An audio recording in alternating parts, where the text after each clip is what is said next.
Coming up on Cronkite News, the deadline to register to vote in the August primary is tonight. We'll have everything you need to know to cast your ballot.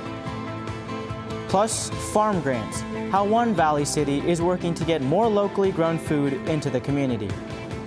And later on Break It Down, we take a look at how colonialism relates to the Puerto Rico statehood movement. Cronkite News starts now.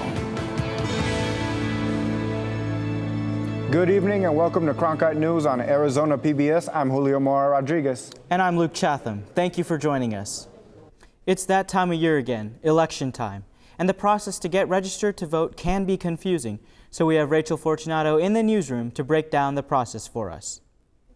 If you want to vote in the August 2nd Arizona primary, midnight tonight is the deadline to register. You can register online at servicearizona.com or fill out a voter registration form and mail it to the county recorder's office. If you are registered as an independent, you can still vote in the primary election on either the Republican or Democratic ballot without having to re-register. But there is one thing you need to do. Independents who want to vote in the primary, all you need to do is make a selection. You select which party ballot you'd like to vote. If you want it mailed to you, you need to actively contact your county recorder so they can mail it to you. If you want to vote in person, you just tell your poll worker. Early voting starts tomorrow, and if you requested a ballot, they will also be mailed out tomorrow. July 22nd is the last day to request a ballot by mail. You'll need to mail that ballot back by July 26th. And again, primary election day is Tuesday, August 2nd. At the Google touchscreen, I'm Rachel Fortunato. The U.S. Justice Department is suing Arizona over a new election law. The new law that will require proof of citizenship for some federal elections. The Justice Department says the law violates the National Voter Registration Act. A Supreme Court decision back in 2013 rejected a similar case that required proof to vote. Governor Doug Ducey signed the law in March. It is set to take effect in January. In an effort to get more workers at the polls, Maricopa County is offering a little incentive. Actually, a pretty substantial incentive. Temporary election workers can earn up to $1,750, and how much they get depends on how many hours they work. These bonuses are being offered to make sure there are enough people for the primary election next month and the general election in November. Officials expect 3 million ballots to be cast in Maricopa County alone. Arizona lawmakers are once again popping up in the investigation of the January 6th insurrection. The Justice Department has subpoenaed 2 Arizona lawmakers in connection to possible corresponding with the team of former President Trump. Arizona Senate President Karen Fann and Senator Kelly Townsend received the subpoenas late last month, and they are both reportedly complying with the authorities. Staff members have already picked out thousands of records that fit within the requirements of the subpoenas. COVID numbers are on the rise again in Arizona. 9 counties in Arizona have received the designation of high according to CDC guidelines. This means masks are recommended for public indoor settings. The 9 counties on the list are Maricopa, Apache, Coconino, Gila, La Paz, Mojave, Navajo, Pinal, and Yavapai.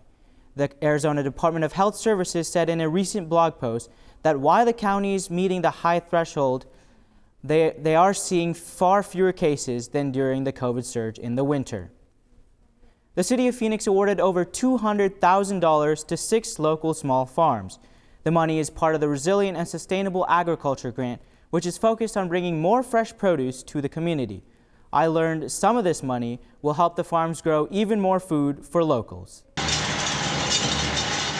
For farms in Arizona, growing produce during the summer becomes quite a challenge. The heat kills them before they can grow. It destroys them. Maya's farm is a small local farm that focused on using the grant money to support more resilient growing practices like covering seeds and soil from the heat, known as oculation. So part of it is exciting for me because we've never had the opportunity to put the farm under oculation, and we're usually a weedy mess by September, and so this year maybe we'll be clean and nice and neat, and we'll be able to jump back on and plant really quickly. Daly provides what she grows to the community and says the new opportunities the grant provides will help her work and contribute a little back to the earth. We are feeding people food that will heal their bodies, hopefully, and heal the environment. Maya's farm is only one of many using the grant money to begin new projects. The Society of St. Vincent de Paul has been waiting for some time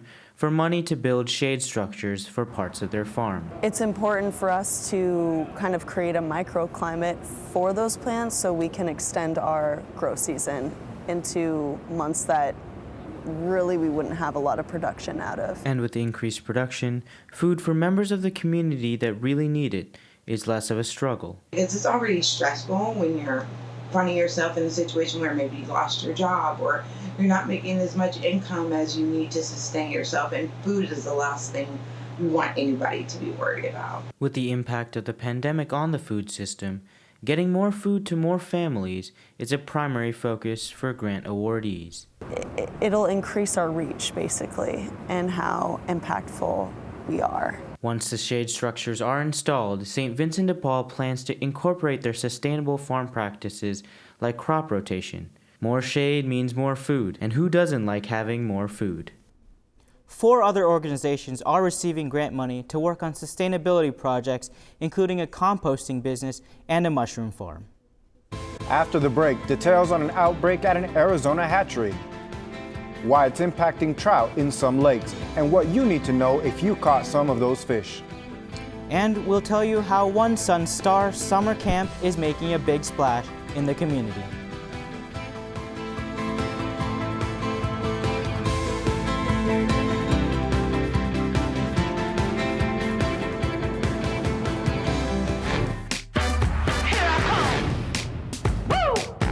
Ain't no time for imitation, ain't no time for playing. I'm just gonna do me. Know what I'm saying?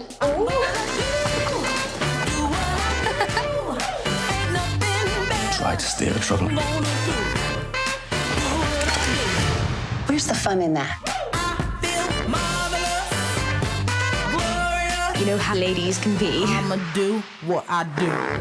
Did you know newsrooms today are looking for bilingual journalists? Cronkite Noticias prepares you to cover diverse communities. In Cronkite Noticias, you will obtain an unforgettable experience. Nopales como este van a tumbar. Cronkite Noticias. And develop your skills with the latest technology.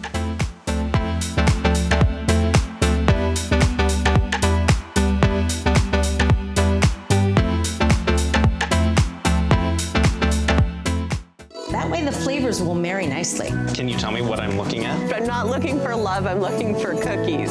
And there's still places to discover. It just absorbs you. You can make this at home if you can't find it. I will continue to eat and drink until you get here. Get here fast. Cheers. Oh, look at that. Oh, doesn't that look good? We are going to be eating well. It does work. It does. We got a happy little sky. We're just getting started. Arizona's largest fish hatchery has been temporarily closed due to a potential outbreak. The Arizona Game and Fish Department announced on Friday that stocking from Page Springs Hatchery is temporarily halted. There is a potential bacterial outbreak among their trout. A lab at University of Arizona identified the bacteria as naturally occurring and has been found in California hatcheries. The Game and Fish Department is warning that lakes or ponds stocked with Page Springs fish between May and June of this year could contain fish with the bacteria. You're asked to follow FDA guidelines when cooking fish. Navajo and Hopi communities will soon be getting more access to clean water thanks to a U.S. Department of Agriculture grant. In partnership with Painted Desert Demonstration Projects, the USDA will be granting more than $1 million to help get more clean water to these communities. This money will be going towards a new 150,000-gallon water tank, expansion of solar power for pumping stations, and more access points. This grant is part of a $13 million USDA project to expand water infrastructure in rural communities across the nation. Let's check in with Rachel Fortunato in the Cronkite Weather Center to see where our best chance of experiencing rain this week is. Rachel? It doesn't look like we're going to be getting lucky with some rain this week, but we're going to have nice clear skies in the state. Flagstaff might get a slight storm tonight, but those are quickly going to move north, leaving us with clear skies for the rest of the week. Our high temperatures in the state: Phoenix is going to be 105, also Lake Havasu City following that. Bullhead City and Quartzsite are both going to be at 104. If we move on to the cooler side of the state, Show Low and the Grand Canyon are both going to be 84 degrees. Flagstaff is going to be the low in the state at a nice cool 79. Our evening tonight, we're going to be at 101 at 6 p.m. We're going to slowly cool down, get into 95 at 10. You're probably going to want to wait until about 9 p.m. to go out tonight when we're going to drop below those hundreds, but be careful because it will be dark. Our 8-day forecast, Wednesday's going to give us 105-degree weather. We're going to keep on heating up, getting to our high of 113 this week. Sunday will give us some nice cloud coverage from that, and we're going to keep on going down just slightly, getting 110 on Wednesday. Tuesday and Wednesday will give us some nice cloud coverage, hopefully from that hot sun. From the Cronkite News Weather Center, I'm Rach Fortunato. I'm Brianna Garcia. Coming up after the break, I'll have your Cronkite Sports Report. Brittney Griner makes a 4th of July plea to President Biden from her Russian prison cell. We'll tell you what she said next.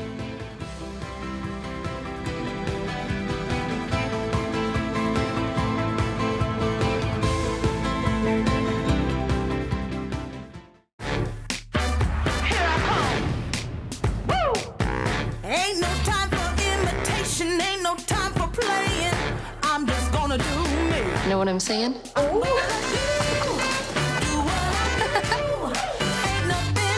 Try to stay out of trouble. Where's the fun in that? You know how ladies can be. I'ma do what I do. Did you know newsrooms today are looking for bilingual journalists? Cronkite Noticias prepares you to cover diverse communities. In Cronkite Noticias, you will obtain an unforgettable experience. Pales como este van a tumbar. Cronkite Noticias. And develop your skills with the latest technology.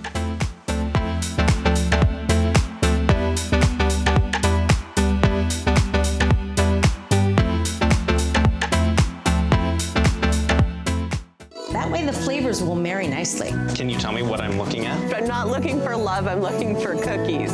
And there's still places to discover. It just absorbs you. You can make this at home if you can't find it. I will continue to eat and drink until you get here. Get here fast. Cheers. Oh, look at that. Damn, doesn't that look good? We are going to be eating well. It does work. It does. We got a happy little sky. We're just getting started.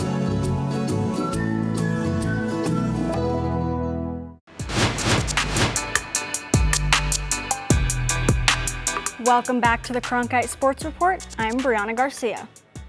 A year ago at this time, Brittney Griner was preparing to represent her country in the Tokyo Olympics. But she spent this past 4th of July sending a letter to her country's president from a Russian prison. Griner appealed to President Joe Biden directly to help with her release, as her time wrongfully detained in Russia nears 6 months. In excerpts of letters released publicly yesterday, Griner said that she was, quote, terrified she could be in prison forever. She also pleaded with Biden to not forget about her and the other American prisoners in Russia. Griner also said, I voted for the first time in 2020, and I voted for you. I believe in you. I still have so much good to do with my freedom that you can help restore. I miss my wife, I miss my family, I miss my teammates. It kills me to know they are suffering so much right now. It made me cry, just hearing her words, talking about her father being a Vietnam vet, her new perspective on freedom, her wanting to be with her family and her teammates, her not knowing if she'll ever be free again. The White House press secretary said today that getting Griner home is, quote, a priority for President Biden. Summer sports camps are in full swing across the valley. These camps can leave a kid with memories that can last a lifetime, especially if you can meet a professional athlete. Cronkite News reporter Connor Cox gets an inside look at one camp run by the Sun's Mikal Bridges. Meeting a professional athlete as a kid can leave a lasting mark on that young soul forever. Smiles, advice, and basketball were just a glimmer of what was happening inside the walls of the facility in Phoenix. NBA defensive star Mikal Bridges held his first youth camp here the past few days and has been making his own positive impact on the community. It's also been a rewarding experience for the Suns forward. Just to see the kids happy. I think that's the biggest thing, just them having fun, competing, but the whole thing just making new friends and having fun. What makes a good camp is a solid staff. Former and current players coming in and volunteering to give these kids a camp like they had growing up. It's always a good opportunity to give back because I know I went to camps like these too, and I learned a lot from it. And I know I got a lot of memories from it too, so it's great to give back. It's a great feeling too. The kids are not only learning from great coaches, they're getting access to amenities they might not have otherwise. They're able to have the opportunity to be able to come into the gym and play basketball whenever they want. They have a place to come and eat and just hang out, make friends, just be around the culture that we kind of bring up and grow here. It's great. I couldn't ask for a better spot to be. Players are getting better. The kids are getting better. Pass me the ball, bud. I want to see if I can catch it. And I'm getting better too. But no one is catching up to Bridges. Yeah, hey, man, they talk a lot of smack out here sometimes, so I got to show them up. In Phoenix, Connor Cox, Cronkite News. Bridges is one of the players who might be part of a possible blockbuster trade for superstar Kevin Durant. Durant reportedly requested a trade from the Brooklyn Nets on Thursday and listed the Suns as one of his preferred destinations. Durant is a 12-time All-Star and 4-time NBA scoring champion who has also won an MVP and 2 NBA Finals MVPs. He's also under contract for 4 more seasons. The Nets are reportedly looking for a massive return of current players and future draft picks in exchange for Durant. In college athletics, a new report suggests that ASU and U of A may get swept up in conference realignment talks. According to CBS Sports' Dennis Dodd, the Big 12 is in deep discussions to add several Pac-12 members, including both Arizona schools. A merger between the Pac-12 and Big 12 is also an option. The report comes after USC and UCLA both announced plans to join the Big 10 on Thursday. That's all for today's Cronkite Sports Report. Back to you, Julio. If you've ever dreamed of adopting a tortoise, now is the time, according to the Arizona Game and Fish Department. Nearly 200 tortoises are available for adoption. These cute critters have either been surrendered to the department, confiscated from illegal breeders, and cannot return to the wild. The department says if you plan on adopting one, remember they live up to 100 years. Caring for a tortoise can be a lifelong commitment, and they have special requirements for living conditions. The limit for tortoise adoption is 1 per person per household. You can find out more at azgfd.com. That's it for Cronkite News tonight. Thanks for joining us.